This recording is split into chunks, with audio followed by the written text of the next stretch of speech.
Um homem com 4 esposas, 13 filhos e uma vida inteira fugindo do próprio passado, reúne seus filhos ao redor de seu leito de morte. Ele é velho, ele é cego, e está prestes a proferir a cada um deles palavras que moldarão nações pelos próximos 3.000 anos.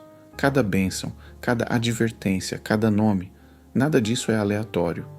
Porque quando você rastreia esses 12 nomes, desde o livro de Gênesis até as últimas páginas de Apocalipse, descobre que as 12 tribos de Israel não são apenas uma árvore genealógica. Elas são um projeto de como Deus age. Ele constrói um povo, mantém-no unido quando tudo se desfaz, e escreve seus nomes nos portões de uma cidade que ainda não foi construída. A maioria das pessoas ouve falar das 12 tribos e pensa que é uma lista para memorizar. Não é. É uma história. E a história começa não com uma nação, mas com um casamento que ninguém queria. Jacó, o homem cuja família se tornaria a nação de Israel, teve 2 esposas. E a primeira, Lia, não foi sua escolha. Gênesis, capítulo 29, versículo 20, diz: Jacó serviu 7 anos a Raquel, e pareciam-lhe apenas alguns dias, devido ao amor que sentia por ela. Mas na noite de núpcias, seu pai Labão trocou as irmãs. Jacó acordou casado com Lia. E a partir desse momento, as 12 tribos nasceram da rivalidade, da dor e das orações desesperadas de mulheres que se sentiam invisíveis. Cada nome é uma janela para a dor ou a esperança de suas mães no momento do nascimento. Os nomes não são rótulos, são orações. Lia, a esposa indesejada, dá à luz. Seu primogênito é Ruben, em hebraico Reuven. Vem de Ra, que significa ver, e Ben, que significa filho. Gênesis, capítulo 29, versículo 32, nos dá as palavras exatas dela. O Senhor atentou para a minha aflição. Agora, pois, meu marido me amará. A primeira tribo de Israel recebeu o nome em homenagem ao anseio de uma mulher por ser amada. Isso não é uma nota de rodapé, é o fundamento. Deus construiu sua nação sobre as orações de alguém que o mundo ignorou. Depois vem Simeão, Shimon, de chama, que significa ouvir. Gênesis, capítulo 29, versículo 33. Porque o Senhor ouviu que eu não era amada, por isso me deu também este filho. Deus viu, então Deus ouviu. As 2 primeiras tribos são um testemunho de que Deus presta atenção às pessoas que ninguém mais nota. O terceiro filho é Levi. Levi vem de lava, que significa unir-se ou estar ligado. Gênesis, capítulo 29, versículo 34.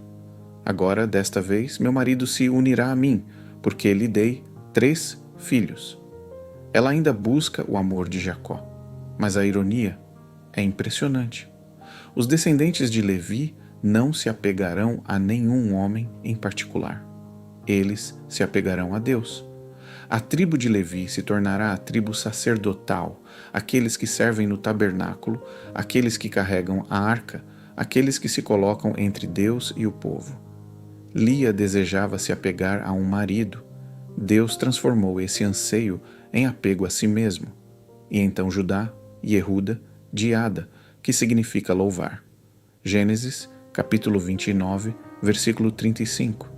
Desta vez, louvarei ao Senhor. E o texto acrescenta: por isso ela lhe deu o nome de Judá. Então ela parou de dar à luz. Algo mudou. Os 3 primeiros nomes falam de dor. O 4º fala de louvor. E é de Judá, a tribo do louvor, que descende a linhagem real. O rei Davi veio de Judá. Apocalipse, capítulo 5, versículo 5, chama Jesus de leão da tribo de Judá, a raiz de Davi. O Messias surge no momento em que uma mulher rejeitada parou de pedir amor e começou a agradecer. Agora, pare por um segundo e observe o que acabou de acontecer. 4 filhos, todos nascidos da mesma mulher, todos nascidos da mesma ferida, a ferida de não ser amada. E os nomes, lidos em ordem, contam uma história por si só. Deus me vê, Deus me ouve, Deus está comigo, eu louvarei a Deus. Isso não é uma lista de nomes de bebês. É uma jornada da rejeição à adoração, em 4 etapas. E é o fundamento de toda a nação de Israel. Antes de haver exércitos, antes de haver fronteiras, antes de haver um templo, havia uma mulher que ninguém escolheu e um Deus que a escolheu. A seguir, a próxima geração de filhos vem das servas. Raquel, incapaz de conceber, dá sua serva Bila a Jacó. Bila dá à luz Dan. Dan vem da raiz hebraica den, que significa julgar. Gênesis, capítulo 30, versículo 6. Deus julgou a minha causa, ouviu a minha voz e me deu um filho. Dan significa justiça. Sua tribo mais tarde produziria Sansão, um dos juízes mais famosos da história de Israel, conforme registrado nos capítulos 13 a 16 do livro de Juízes. Mas a profecia de Jacó em seu leito de morte sobre Dan, em Gênesis, capítulo 49, versículos 16 e 17, é perturbadora. Dan julgará o seu povo como uma das tribos de Israel. Dan será como uma serpente no caminho, uma víbora junto à vereda, que morderá os calcanhares do cavalo, de modo que o seu cavaleiro cairá para trás. Essa não é uma bênção reconfortante. A tribo chamada Justiça se tornaria mais tarde uma das primeiras tribos a abraçar a idolatria. Juízes, capítulo 18, registra como os danitas estabeleceram seu próprio sacerdócio não autorizado e adoraram ídolos. Séculos depois, quando o reino se dividiu, o rei Jeroboão colocou um de seus 2 bezerros de ouro na cidade de Dan. 1 Reis, capítulo 12, versículos 28 e 29, registra esse momento. A tribo chamada Juiz tornou-se a tribo que se recusou a ser julgada. Depois de Dan vem Naftali, de Pato, que significa lutar ou batalhar. Gênesis, capítulo 30. Com grandes lutas lutei com minha irmã e, de fato, prevaleci. Naftali nasce da rivalidade, mas na história posterior de Israel, essa tribo se estabelece na região norte da Galileia. E isso é importante porque Isaías, capítulo 9, versículos 1 e 2, profetiza sobre a terra de Zebulon e a terra de Naftali. O povo que andava em trevas viu uma grande luz. Sobre os que habitavam na terra da sombra da morte, resplandeceu a luz. Mateus capítulo 4, versículos 13 a 16, aplica essa profecia diretamente a Jesus, que iniciou seu ministério público na Galileia, no território de Naftali. A tribo nascida de uma luta tornou-se a região onde a luz do mundo apareceu publicamente pela primeira vez. Agora, Zilpa, criada de Lia, entra na história. Seu primeiro filho é Gade. Gade significa fortuna, ou uma tropa chega. Gênesis capítulo 30, versículo 11, uma tropa chega. A tribo de Gade mais tarde se estabeleceu a leste do rio Jordão e ficou conhecida por produzir guerreiros ferozes. 1 Crônicas, capítulo 12, versículo 8, os descreve. Alguns gaditas se juntaram a Davi na fortaleza no deserto. Homens valentes, treinados para a batalha, que sabiam manejar escudo e lança, cujos rostos eram como rostos de leões e eram tão velozes quanto gazelas nas montanhas. Nome curto, grande reputação. O segundo filho de Zilpa é Azer. Azer vem de Achar, que significa feliz ou abençoado. Gênesis, capítulo 30, versículo 13. Sou feliz porque as filhas me chamarão de bem-aventurada. A profecia de Jacó sobre Azer em Gênesis, capítulo 49, versículo 20. O pão de Azer será farto, e ele dará iguarias reais. O território de Azer, no norte de Israel, era de fato conhecido por seu solo fértil e olivais. E séculos depois, uma mulher dessa tribo nos aparece no Novo Testamento. Lucas, capítulo 2, versículos 36 a 38. Havia uma mulher chamada Ana, profetisa, filha de Fanuel, da tribo de Asser. Ela era de idade avançada e havia sido casada 7 anos após sua virgindade, e viúva havia cerca de 84 anos. Não se afastava do templo servindo a Deus com jejuns e orações, dia e noite. Ela esperava o Messias por toda a sua vida. Quando viu o menino Jesus, reconheceu-o. A tribo da felicidade gerou uma mulher cuja alegria finalmente se completou. Lia então deu à luz mais 2 filhos, Issacar e Essacar, provavelmente de sacar, que significa recompensa ou salário. Gênesis, capítulo 30, versículo 18. Deus me deu meu salário porque dei minha serva ao meu marido. A tribo de Issacar mais tarde ficou conhecida por algo inesperado. 1 Crônicas, capítulo 12, versículo 32, os descreve como filhos de Issacar, que tinham entendimento dos tempos para saber o que Israel deveria fazer. A tribo chamada Recompensa ficou conhecida por sua sabedoria e discernimento. Depois de Issacar, vem Zebulon, de Zaval, que significa honrar ou habitar com. Gênesis, capítulo 30, versículo 20. Deus me agraciou com uma boa dádiva. Agora meu marido habitará comigo, porque lhe dei 6 filhos. Ainda esperando, ainda ansiando. E então, depois de 6 filhos, Lia dá à luz uma filha, Diná. Seu nome significa julgamento ou vindicada. Mas a história de Diná, contada em Gênesis, capítulo 34, é uma das mais dolorosas da Bíblia.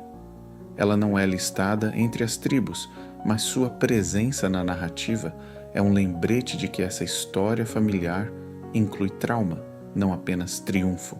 Então, vamos dar um passo para trás e observar o quadro completo. Até agora temos 10 filhos nascidos de 4 mulheres diferentes em uma mesma casa. Lia, a esposa não amada, deu à luz 6. Bila, serva de Raquel, deu à luz 2. Zilpa, serva de Lia, deu à luz 2.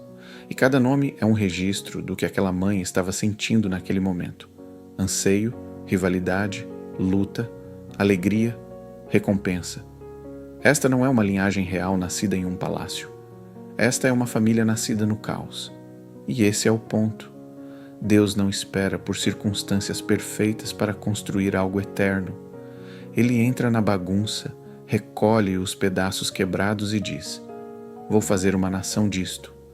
Se você já olhou para sua própria família ou sua própria história e pensou que era muito complicada para Deus usar, esta é a parte da Bíblia que foi escrita para você. E então, finalmente, Raquel concebe. Depois de anos de espera, anos vendo sua irmã dar à luz filho após filho, Raquel dá à luz José, Yosef, de Asaf, que significa que ele acrescente. Gênesis, capítulo 30, versículo 24. O Senhor me acrescentará outro filho. José é o filho da longa espera, e sua vida refletirá esse tema. Vendido como escravo por seus próprios irmãos, em Gênesis, capítulo 37. Falsamente acusado em Gênesis, capítulo 39. Preso e esquecido em Gênesis, capítulo 40.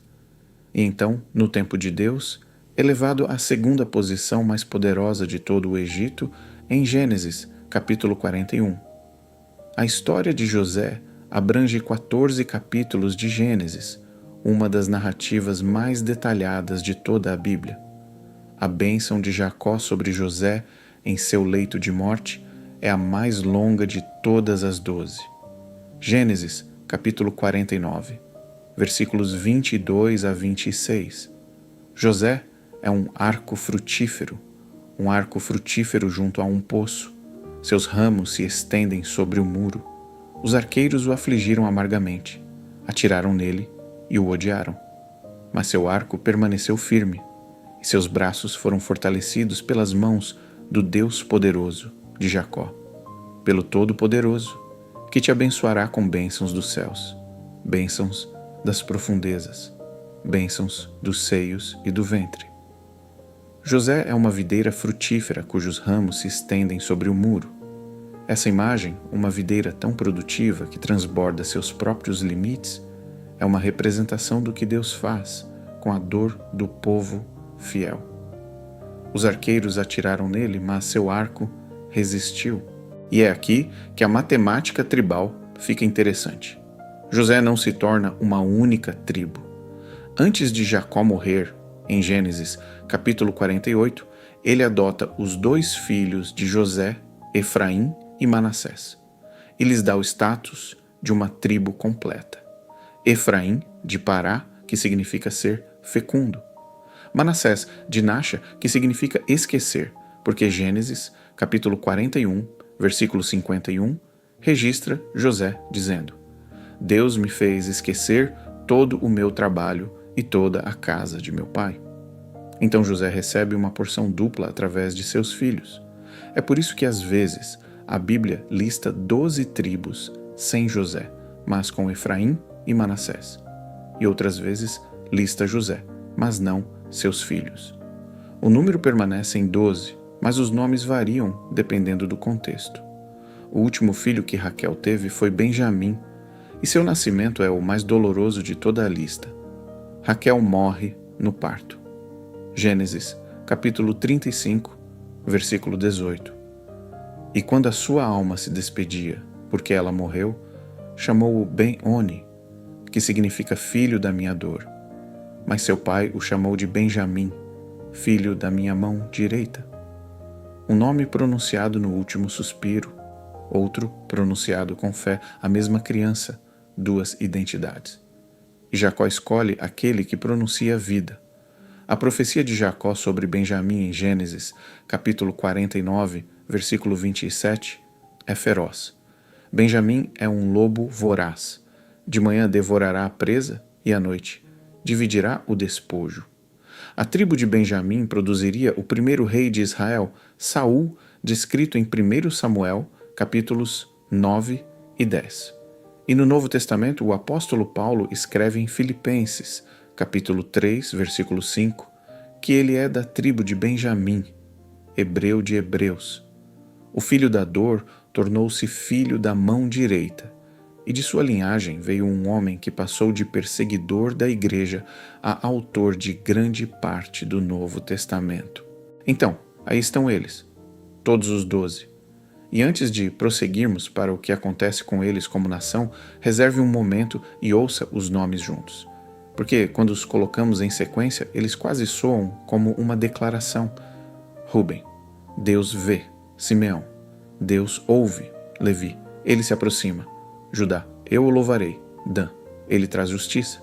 Naftali, através da minha luta. Gade, a boa fortuna está chegando. Azer, eu sou abençoada.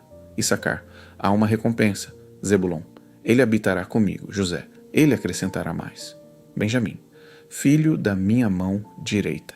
12 nomes, 12 orações, 12 janelas para como Deus pega a matéria-prima do anseio humano e a molda em algo que perdura além dos impérios.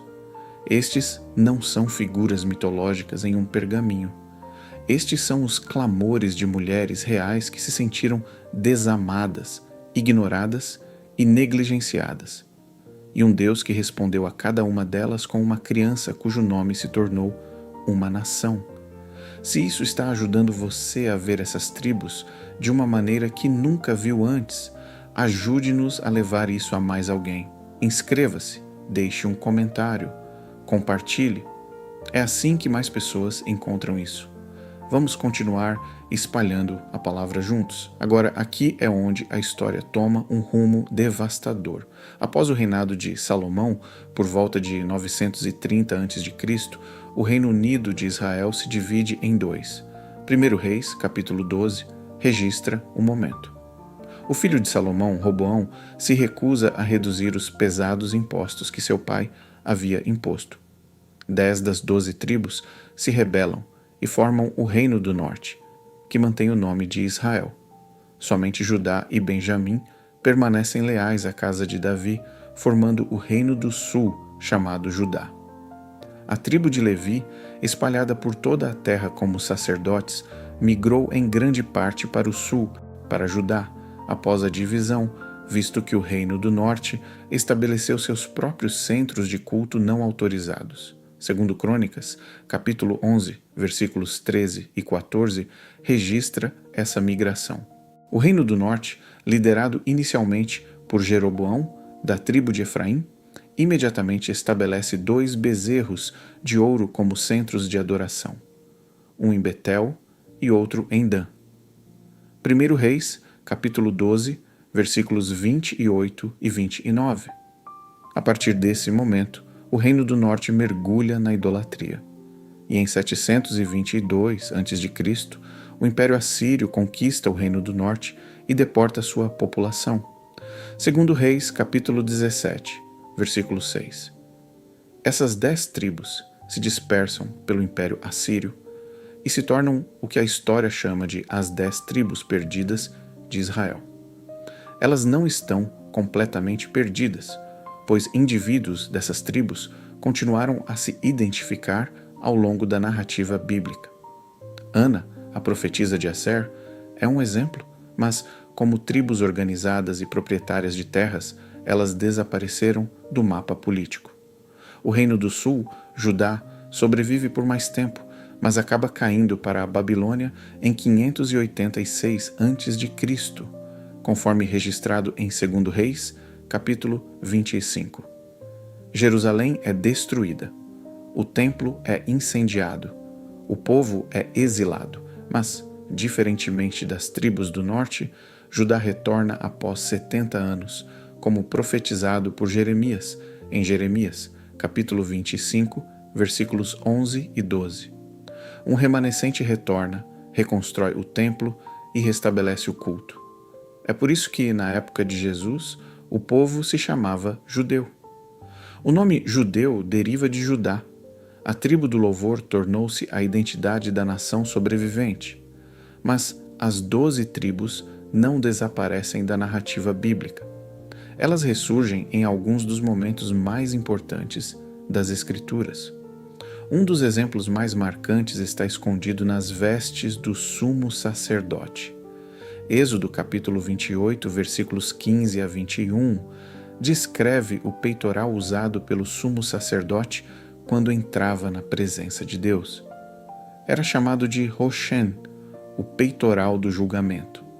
Nele estavam cravejadas 12 pedras preciosas, dispostas em 4 fileiras de 3, e cada pedra tinha gravado o nome de uma das 12 tribos.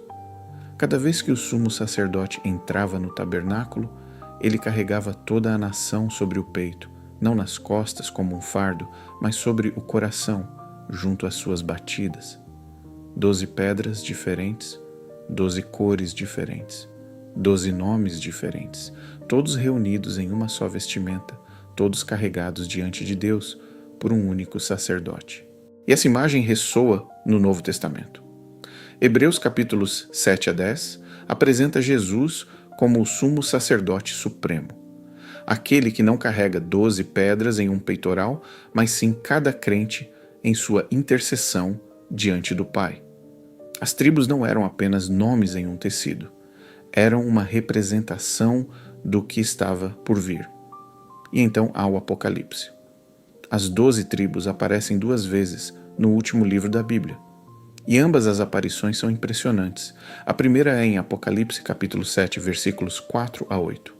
João vê 144.000 servos selados de Deus, 12.000 de cada uma das 12 tribos. Mas a lista não é a mesma de Gênesis. Judá é listado em primeiro lugar, em vez de Rúben.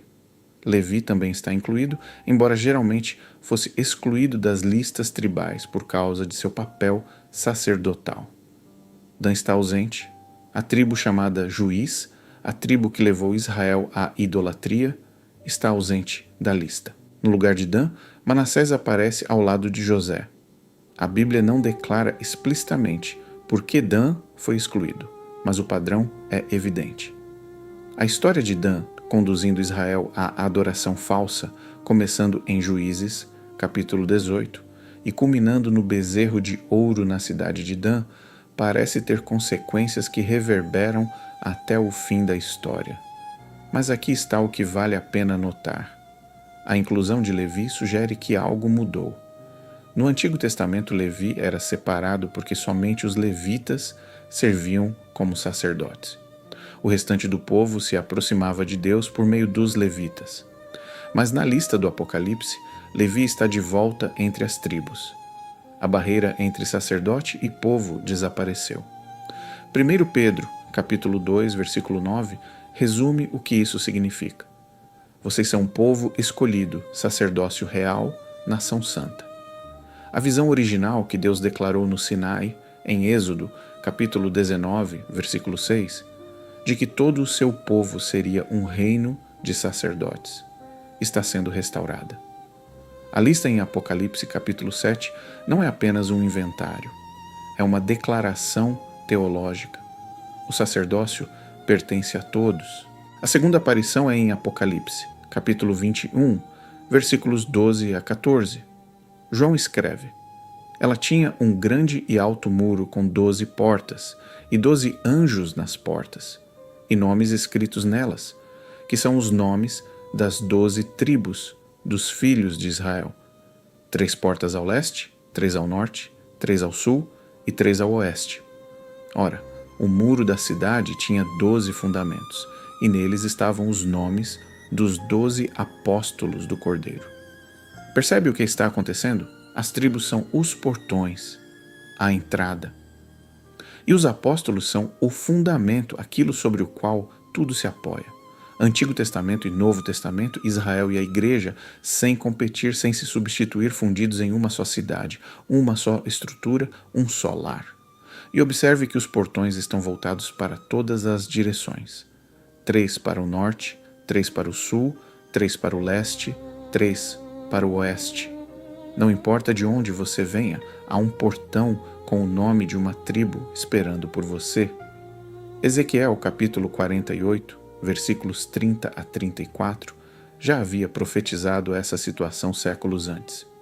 E na versão de Ezequiel, Dan está de volta. A tribo excluída dos 144.000 em Apocalipse, capítulo 7. Tem um portão na cidade eterna em Ezequiel, capítulo 48, versículo 32. Seja qual for o significado da exclusão, ela não era a palavra final. Ainda há uma porta com o nome de Dan. Pense em uma foto de família que foi rasgada, não cortada com tesoura, apenas desgastada e amassada de tanto ser dobrada, carregada em tantos bolsos, manuseada por tantas mãos.